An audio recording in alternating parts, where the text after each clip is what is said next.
बात जुर्म से जूझते आवाम की हो या समाज में बढ़ते क्राइम ग्राफ की, अपराध की हर सूरत के पीछे छिपा होता है कोई ना कोई गुनहगार। नमस्कार, मैं हूं आपके साथ विभा उपाध्याय। तफ्तीश की राह में आने वाली हर कड़ी सुराग बनकर पहुंचाती है गुनहगारों को सलाखों के पीछे। तो आप बने रहिए हमारे साथ, क्योंकि हर जुर्म के खिलाफ हमारी तफ्तीश लगातार जारी है।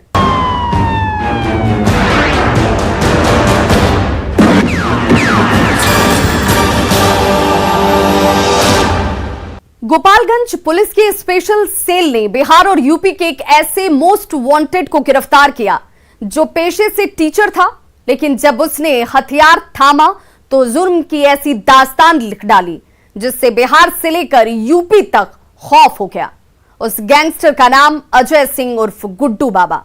देखिए इस रिपोर्ट में शिक्षक से गैंगस्टर बनने तक की पूरी कहानी। मोस्ट वांटेड अजय सिंह गिरफ्तार।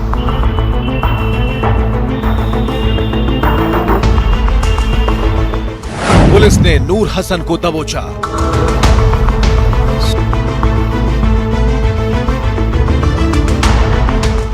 बिहार से यूपी तक था खौफ।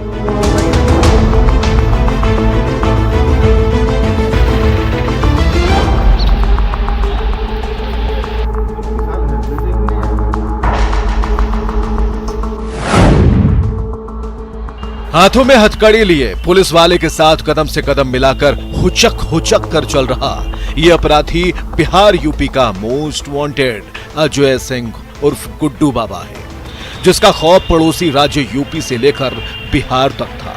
दोनों राज्यों के पुलिस सरगर्मी से तलाश रही थी। ये पुलिस वालों की आंखों में धूल झोंक कर वारदात के बाद फरार हो जाता था, लेकिन इस बार इसका दांव उल्टा पड़ गया और चढ़ गया पुलिस के हत्थे।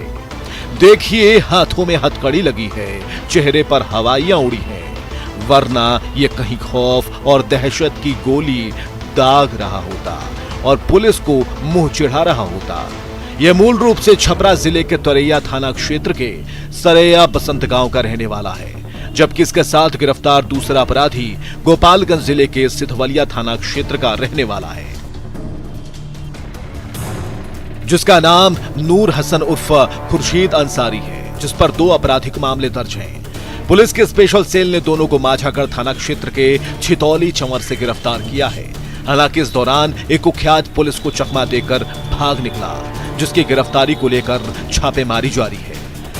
टीवी फुटेज और वैज्ञानिक पद्धति से अनुसंधान करते हुए अपराधियों की पहचान की और आज तड़के सूचना मिली कि वही अपराधी पुनः कहीं पे अपराध करने की योजना से जाने वाले हैं। वहाँ पे टीम के द्वारा घेराबंदी की गई और उस क्रम में 2 अपराधियों की गिरफ्तारी हुई है, लेकिन उसमें एक अपराधी भागने में सफल रहा।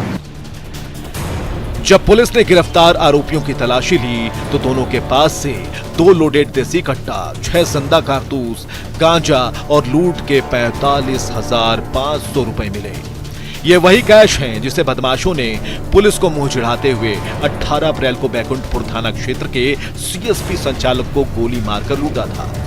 ये वही देसी कट्टा है जिसकी धौंस दिखाकर मोस्ट वांटेड अजय सिंह उर्फ गुड्डू बाबा पिछले 9 साल से खाकी के खौफ को खामोश कर रहा था, लेकिन अब ना तो उसके पास वो देसी कट्टा है और ना ही वो समय। अगर कुछ है तो हाथों में हथकड़ी है और सामने दिख रही जेल की सलाखें, जहां अब इसे दिन और रात दोनों गुजारनी। पास से 2 देसी कट्टा और 5 जिंदा कारतूस और परसों जो घटना हुई थी उसमें के लगभग 46,000 रुपये लूटे हुए मिले। और जो एफआईआर हुआ था उसमें जो सीएसपी संचालक ने कुछ अपने जो नोट्स थे, नोट के बंडल, उनके सीरीज़ का भी कुछ विवरण दिया था और उसके बाद सत्यापन करने पे वो सीरीज़ भी मैच कर रही है। इस प्रकार जो एक्चुअल में जो पैसा लूटा हुआ था वही आज बरामद हुआ है। और ये जो दोनों व्यक्ति हैं, एक का नाम है गुड्डू बाबा उर्फ अजय सिंह और दूसरे का नूर हसन। गुड्डू बाबा तरैया सारण का रहने वाला है और नूर हसन सिधौलिया थाना क्षेत्र का रहने वाला है। पुलिस ने जब मोस्ट वांटेड अजय सिंह उर्फ गुड्डू बाबा से पूछताछ शुरू की तो पता चला कि ये कभी बिहार गवर्नमेंट में 1994 बैच का शिक्षक था। टीचर बनने के बाद साल 2003 तक नौकरी की, लेकिन बाद में जमीन विवाद में अपने ही पड़ोसी को चाकू मार दिया, जिसमें पुलिस ने उसे गिरफ्तार कर जेल भेज दिया। उसके बाद शिक्षा विभाग ने उसे नौकरी से सस्पेंड कर दिया। जब वो जेल से बाहर निकला तो उसके अंदर का शिक्षक मर चुका था। उसके भीतर का शैतान जग गया था। साथ ही साथ दिमाग भी काम करना बंद कर दिया था, क्योंकि उसने स्कूल जाने के बजाय सीधे जुर्म की दुनिया में कदम रख दिया। उसके बाद पीछे मुड़कर कभी नहीं देखा। एक के बाद एक जुर्म करता गया, आगे बढ़ता गया, लूट, हत्या, डकैती की वारदातों को अंजाम देता गया। इस पर अब तक यूपी बिहार के थानों में 12 से ज्यादा मामले दर्ज हैं, जिसमें पुलिस वाले पर भी गोली चलाने का मामला शामिल है। इससे आप अंदाजा लगा सकते हैं कि कितना खौफनाक और खतरनाक है। उसने ये भी बताया कि वो कैसे शिक्षक से गैंगस्टर बन गया। कब टीचर थे? 97 से थे। नौकरी छोड़कर अपराध की दुनिया में आने की वजह? वो पारिवारिक पटीदारी का झगड़ा हो गया, फिर उसी में जेल चले गए, सजा हुई, बर्खास्त हो गए। जी डिसमिस हो गया, तब अपराध की दुनिया पकड़ ली। पुलिस के मुताबिक अजय सिंह को गुड्डू बाबा कार्बाइन से लेकर AK-47 तक चलाने में माहिर है। हालांकि इसके पास से बड़ा हथियार बरामद नहीं हो सका। गिरफ्तारी के बाद न्यूज 18 के संवाददाता ने जब कुख्यात अजय सिंह और गुड्डू बाबा से उसका दास्ताने जुर्म जानना चाहा, तो उसने मुस्कुराते हुए बेखौफ अंदाज में पूरी क्राइम कुंडली ही बता दी। कब कब जेल गया है? 18 में, 16 में और 20 में, 22 में। 22 में। और किस किस मामले में गए थे जेल? 16 में वहीं राम सेवक बाबू वाला थानाध्यक्ष पर गोली चलाए थे? नहीं, वो अब बता दिया गया तो चलाई तो थे सही में, लेकिन वो गलतफहमी में चल गया था। लगा कि चोर है? हाँ जी। और उसके बाद 18 में अरेस्टिंग हुई मेरी। यूपी में भी कई आभूषण व्यवसायी की हत्या में जेल गए थे? हाँ गए थे। अजय सिंह और गुड्डू बाबा इतना शातिर है कि जेल से बेल पर बार बार बाहर निकलता है, फिर से आपराधिक खेल में जुट जाता है। ऐसे में अब जरूरत है कि पुलिस जांच प्रक्रिया को पूरी कर चार्जशीट दायर करे और इसके किए की सजा दिलवाए, ताकि ये कभी बेल्स पर बाहर ना आ पाए।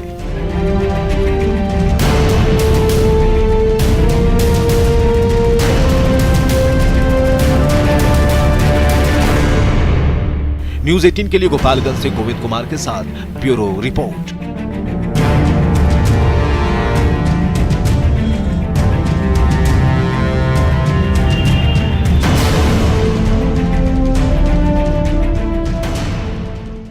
शालिनी की शादी के महज 3 साल ही हुए थे। पेशे से टीचर थी। वो प्रोफेसर बनना चाहती थी, लेकिन दहेज लोभियों ने उसके सपनों का गला घोंट डाला।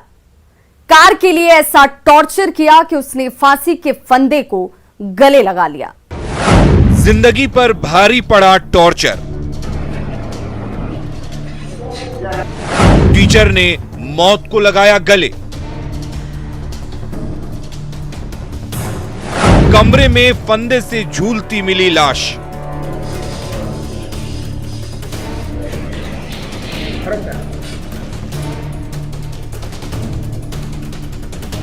जिसे दहेज को मांग कर रहे थे। माथे पर मांग टीका, हाथों में साजन के नाम की मेहंदी और होठों पर लिपस्टिक की लाली लिए शादी के मंडप पर लाल जोड़े में बैठी इस खूबसूरत महिला का नाम शालिनी तिवारी है, जो मूल रूप से गोपालगंज जिले की रहने वाली है। पेशे से टीचर भी है, जिसकी शादी 24 जून 2019 में बेटा के राजापुर निवासी राहुल कुमार त्रिपाठी से बड़े धूमधाम से हुई थी। तब शालिनी के पिता ओम प्रकाश तिवारी ने अपनी हैसियत के मुताबिक दान दहेज देकर अपनी बेटी को बड़े अरमानों के साथ इस उम्मीद में डोली में विदा किया था कि वो अपने गृहस्थ जीवन में खुश रहेगी। उस वक्त शालिनी भी पति के रूप में राहुल को पाकर बेहद खुश थी, लेकिन शालिनी को यह पता नहीं था कि उसका पति एक बहरूपिया है, जो शादी के बाद दहेज के लिए उसे प्रताड़ित करने लगेगा। शादी के 1 साल तक सब कुछ ठीक ठाक रहा, लेकिन उसके बाद राहुल के अंदर का दहेज दानव जाग गया। वो लग्जरी कार के लिए शालिनी को हर रोज प्रताड़ित करने लगा और मायके वालों से दहेज के रूप में कार की डिमांड करने लगा। दहेज में जब कार नहीं मिली तो राहुल और बेरहम बन गया, शालिनी को टॉर्चर करने लगा, जिससे वो ससुराल की 4 दीवारी के भीतर घुट घुट कर सहती रही, कमरे में सिसकती रही। इस उम्मीद में कि शायद आगे हालात बदल जाएंगे, पति का दिल पिघल जाएगा, लेकिन ऐसा नहीं हुआ।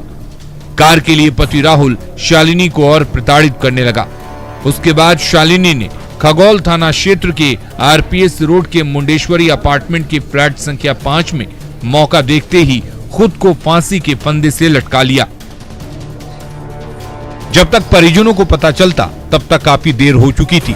फिर भी जान बचाने के लिए शालिनी के पति, जो एक प्राइवेट अस्पताल में टेक्नीशियन का काम करता है, वो आनन फानन में उसे अस्पताल लेकर पहुंचा, लेकिन अफसोस कि डॉक्टरों ने उसे मृत घोषित कर दिया।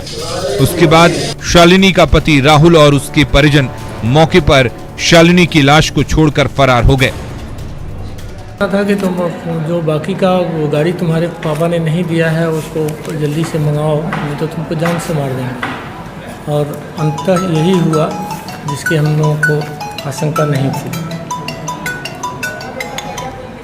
तो ये कितने दिनों से किया जा रहा है? ये सर शादी के लगभग 1 साल के बाद से।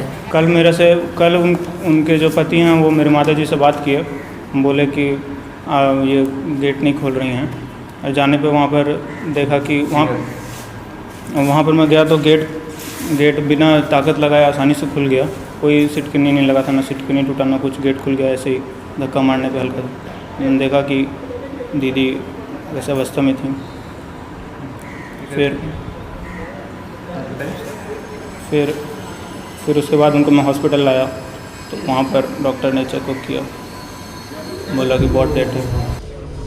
शालिनी के भाई शिवम ने बताया कि उसकी दीदी दानापुर आर्मी स्कूल में टीचर थी। स्कूल से जो भी सैलरी मिलती थी उसका उससे हिसाब मांगा जाता था। लग्जरी कार के लिए उसे हर दिन प्रताड़ित किया जाता था। बंद कमरे में मेंटली हैरेस किया जाता था। ससुराल में कोई ठीक से बात तक नहीं करता था। वो प्रोफेसर बनना चाहती थी, लेकिन दहेज दानों ने उसके सपनों को चकनाचूर कर दिया और दहेज के लिए उसे मार डाला। तो उसके लिए बोलते थे कि कहाँ खर्चा करती हैं, क्या करती हैं, उनसे ले लेते थे। उनसे दहेज का मांग कर रहे थे, पिताजी से दहेज का मांग कर रहे थे। स्विफ्ट डिज़ायर बोल रहे थे। पापा ने बोला कि अभी नहीं, अभी पैसा नहीं है, बाद में देंगे जब पैसा आएगा। तो उसी के चक्कर में कल ये सब घटना हुआ। इसी IGMS में कार्यरत हैं और हमें ये भी डर है कि पोस्टमार्टम में ये लोग कुछ हेरा फेरी कर सकते हैं। इसको लेकर के मैंने एक आवेदन भी दिया है कि पोस्टमार्टम जो है वो किसी सक्षम अधिकारी की निगरानी में कराया जाए, ताकि फेयर काम हो, किसी प्रकार का उसमें छेड़छाड़ न किया जाए। हमें डाउट है कि उसमें कुछ छेड़छाड़ लोग कर सकते हैं। यहाँ उन लोगों का पहुँच है। कल करीब रात 5 बजे, शाम 5-6 बजे सूचना मिली कि एक हैंगिंग का मामला पारस हॉस्पिटल में आया है। पारस हॉस्पिटल से सूचना उस पर गए, सत्यापन किए, इंक्वेस्ट टू केस तैयार हुआ, पोस्टमार्टम हो रहा है।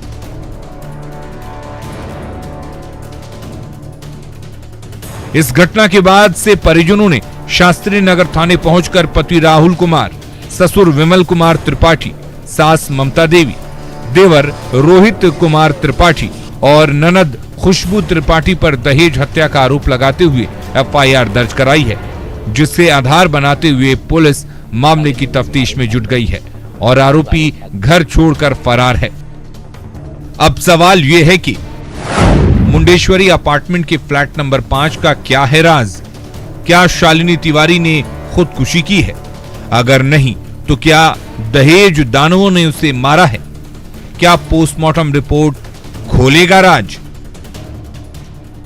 ये वो तमाम सवाल हैं जिसके जवाब अभी नहीं मिले हैं। पुलिस इन्हीं सवालों के जवाब के लिए पोस्टमार्टम रिपोर्ट का इंतजार कर रही है, ताकि बंद कमरे के पीछे का सच सामने आ सके, क्योंकि अभी तक ये साफ नहीं हो पाया है कि शालिनी ने खुदकुशी की है या उसकी हत्या की गई है, जबकि परिजन दहेज के लिए हत्या का आरोप लगा रहे हैं। ऐसे में देखने वाली बात यह होगी कि पुलिस इस अनसुलझी गुत्थी को कैसे सुलझाती है और कब तक आरोपियों को जेल की सलाखों में पहुंचाती है।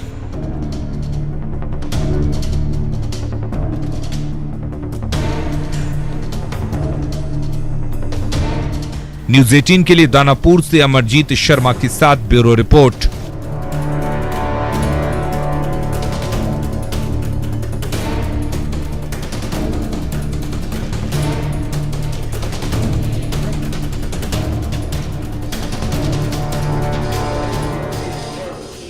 वक्त हो चला एक छोटे से ब्रेक का, लेकिन ब्रेक के बाद आपको दिखाएंगे रोहतास में चोरों ने एटीएम से कैसे गायब किए 24,59,000 रुपए।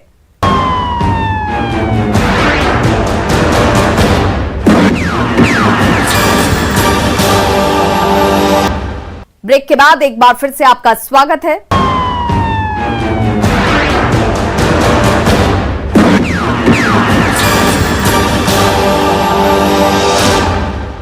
रोहतास में शातिर लुटेरों ने महज 10 मिनट में एसबीआई का एटीएम काटकर 24,59,000 रुपए के नोट चुरा लिए। एटीएम ने खतरे का सिग्नल भी दिया, फिर भी न तो ये सनसनीखेज चोरी टली और ना शातिर गैंग ही पकड़ा गया। सायरन बजता रहा, अकबरपुर थाने की पुलिस सोती रही।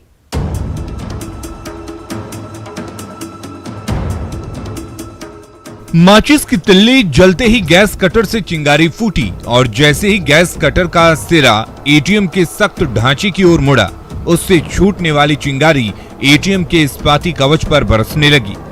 गैस कटर से निकली चिंगारी बार बार लाल होती रही, फिर भी एटीएम की मजबूत दीवार टस से मस नहीं हुई। जब कोई उपाय नहीं सूझा तो लुटेरों ने पेट्रोल की बूंदें छिड़क दी और वैसे ही शोले भड़कने लगे। फिर तो एटीएम का ये छोटा सा कमरा आग की लपटों में घिर गया। दोनों लुटेरे बार बार गैस कटर से चिंगारी बरसाते रहे और चंद सेकंड बाद ही उस चिंगारी ने एटीएम का अभेद्य सुरक्षा कवच गला ही दिया। बस एक हाथ पड़ा और बड़ी आसानी से एटीएम की तिजोरी खुल गई। उसके अंदर छिपा नोटों का खजाना बाहर झांकने लगा। ये एटीएम के लुटेरे जो चाहते थे वही हुआ। नोटों की गड्डियां देखते ही उनकी बाँछें खिल गई। छोटे से डब्बे में ठूसे नोट पॉकेट में भर लिए और नोटों से लबालब दोनों डब्बे लेकर दोनों उचक्के दरवाजे से बाहर निकल गए। ये तस्वीरें देखकर आप भी चौंक गए ना? लेकिन ना तो ये कोई फिल्म का सीन है और ना ही शूटिंग की तस्वीरें, बल्कि ये लूटपाट हुई डेहरी के अकबरपुर में एसबीआई के एटीएम से। कितना कैश? उसमें टोटल 24,59,000 रुपये की चोरी हुई हमारे एटीएम से। क्या इसकी सूचना आपने पुलिस को दे दी है? हमने पुलिस को सूचना दे दी है। एफआईआर का प्रोसेस में हम लोग हैं, ठीक है, और एफआईआर कर रहे हैं। सर भी बैठे हुए थाना में। इन तस्वीरों को जरा गौर से देखिए। आधी रात का समय है। दो नकाबपोश लुटेरे एटीएम के कमरे में दाखिल हुए। स्प्रे से हर एक कैमरे को बंद करने की कोशिश की, लेकिन ये कैमरा छूट गया। जब तसल्ली हो गई तो दोनों लुटेरे बाहर गए और गैस कटर लेकर फिर अंदर आए। उनके साथी ने बाहर से शटर डाउन कर दिया और फिर शुरू हो गया एटीएम के सुरक्षा कवच को तोड़ने का खेल। दोनों लुटेरों ने मिलकर गैस कटर का कलपुर्जा जोड़ा और माचिस जलाते ही गैस कटर से चिंगारी छूटने लगी। अपराधी नंबर अंडरवेट होने से व्यक्ति लो इम्यूनिटी व तनाव